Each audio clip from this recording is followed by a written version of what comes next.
तो बहुत बहुत स्वागत है जोरदार तरीके से। मेरे देश के अंदर जितने भी आईसीजीएसई लवर हैं, बेसब्री से इंतजार चल रहा था और आखिरकार वो डेट आ गई और फॉर्म फिलिंग शुरू हो चुकी थी। इस साथ मेरे लाल फटाफट आप जाओ और तेजी के साथ फॉर्म फिल करना यार स्टार्ट करो। और मुझे लगता है ग्रेटेस्ट अपॉर्चुनिटी में एक है और जीडी और टेक्निकल दोनों में ही बेहतर वैकेंसीज इस बार हैं। और मैंने आपको वादा किया था कि साल में 2 ही बार होगा और वैकेंसी भी आपकी बढ़ के आएंगे और एक्जैक्टली वो चीज़ प्रूव होती हुई नजर आ रही है। तो let's start the journey. Join Indian coast guard, ministry of defence as assistant commandant general duty technical engineering as a technical engineers electrical and electronics for 2026 batch. Application will be accepted online 5 December to 24 December और exam 24 आई fab को। तो सब कुछ बिल्कुल clear है। 25 फरवरी का exam है, form filling शुरू हो चुकी है। आइए मोटा मोटा डिटेल कौन एलिजिबल कैसे बड़े संशय रहते हैं इसको लेकर के। सबसे पहली चीज़ कि assistant commandant group A gazetted officer है, रजिस्ट्रेशन ऑनलाइन है एंड ऑब्वियसली इसके लिए इंडियन कोस्ट गार्ड .cdse.in पे जाना होगा आपको।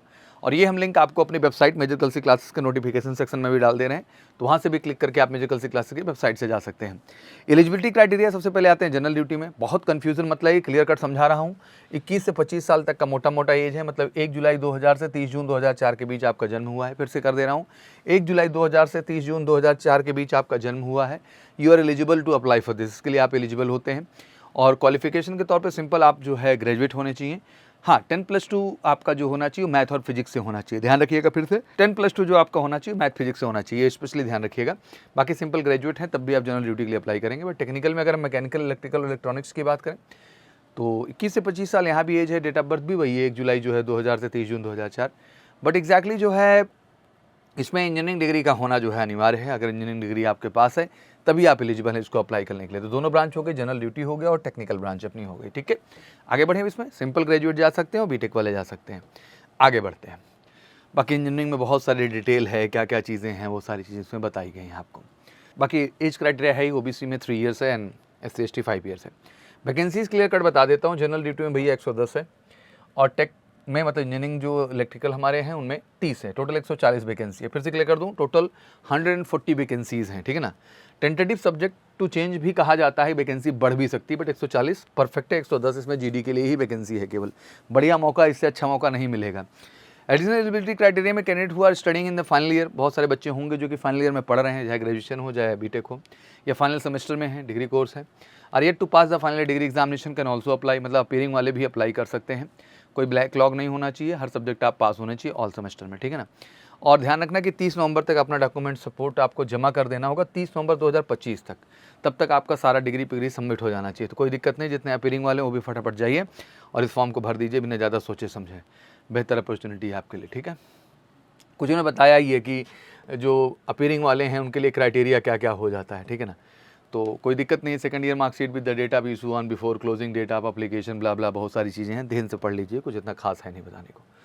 सिलेक्शन प्रोसीजर की बात करें तो स्टेज 1 ऑब्वियसली आपका CGCAT है, मतलब आपका कॉमन जो है एडमिशन टेस्ट होता है इंडियन कोस्ट गार्ड का, मतलब कोस्ट गार्ड CGCAT मतलब coast guard common admission test आपका कंडक्ट होगा भैया, जिसमें आपके इंग्लिश के 25 क्वेश्चन, रीजनिंग और न्यूमेरिकल एबिलिटी के 25, जनरल साइंस और मैथमेटिकल एप्टीट्यूड के 25 और जनरल नॉलेज के 25, टोटल 100 क्वेश्चन होंगे। 2 घंटे का समय होगा।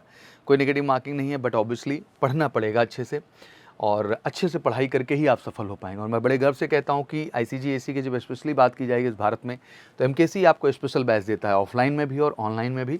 बेस्ट टीचर की टीम है जो 1-to-1 फोकस पढ़ाएगी और एक्जैक्टली उस लेवल पे आपको पढ़ाएगी जो इस कंपटीशन के लिए रिक्वायर्ड है।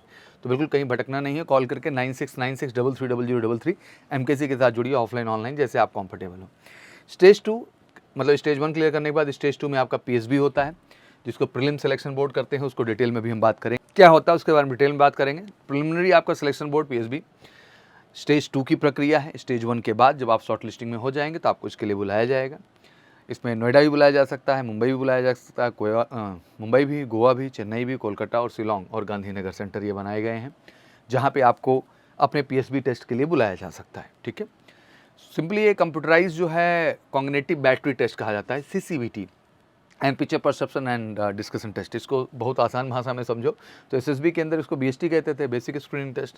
यहाँ जो है इसको 2 पार्ट में बांट दिया गया है। दैट मीन जो रीजनिंग का टेस्ट था उसको इन्होंने नाम दिया हुआ है CCBT और PPDT तो एज यूजुअल जैसे SSB में होता वैसे ही होता है। हाँ, यहाँ थोड़ा सा पैटर्न इसलिए बदला हुआ है क्योंकि यहाँ अराउंड 80 क्वेश्चन आपके रीजनिंग के पूछे जाते हैं और टाइम मैनेजमेंट बड़ा टाइट रहता है। बड़े ही कम समय में सारे क्वेश्चंस करने होते हैं, तो उसका पूरा टेस्टिंग मॉड्यूल ही अलग होता है, उसका फॉर्मेट ही अलग होता है, उस हिसाब से प्रैक्टिस करना होता है। और इसकी भी स्पेसिफिक प्रिपरेशन पीएसबी और एफएसबी की भारत में केवल एमकेसी में ही होती है। स्टेज 2 आप क्लियर कर लेते हैं तो फिर आपको प्रॉपर टाइम मिलता है स्टेज 3 के लिए, डॉक्यूमेंट वेरिफिकेशन वगैरह। फिर सेंट्रल अलॉटमेंट में आपको एफएसबी के लिए डेडिकेट जो है स्टेज 3 जो होती है वो आपको नोएडा ही बुलाया जाएगा, ठीक है ना।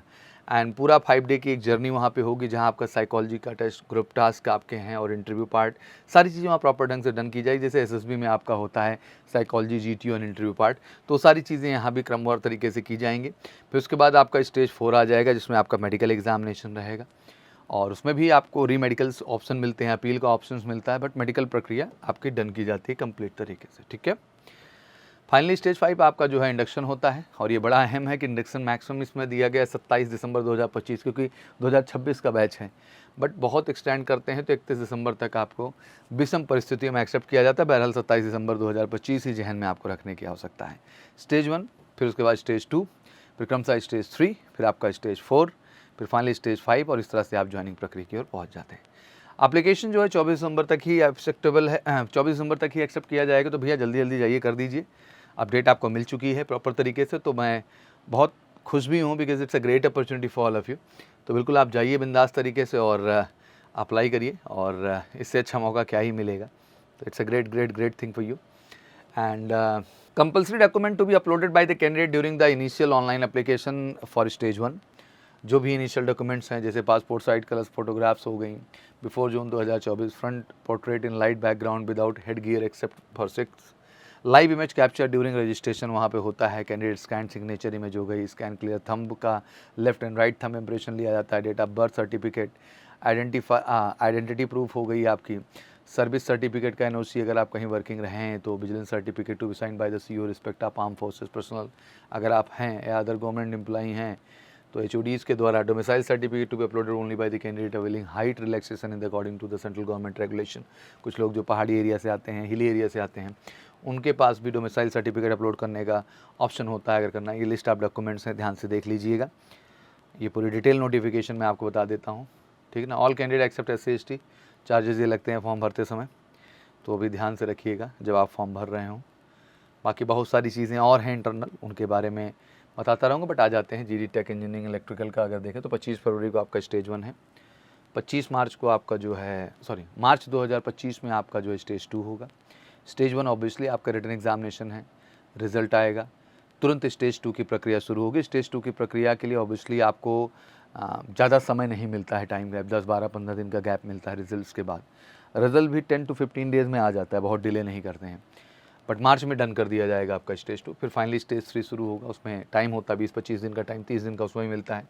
स्टेज 3 मतलब आपका FSB होगा, फिर फाइनली आपका मई एंड 2 नवंबर मेडिकल प्रक्रिया चलेगी, और फाइनली आपकी जो इंडक्शन पार्ट है जो कि स्टेज 5 है, जो कि आपको obviously Indian naval academy Ezhimala Kerala लेके जाएगा।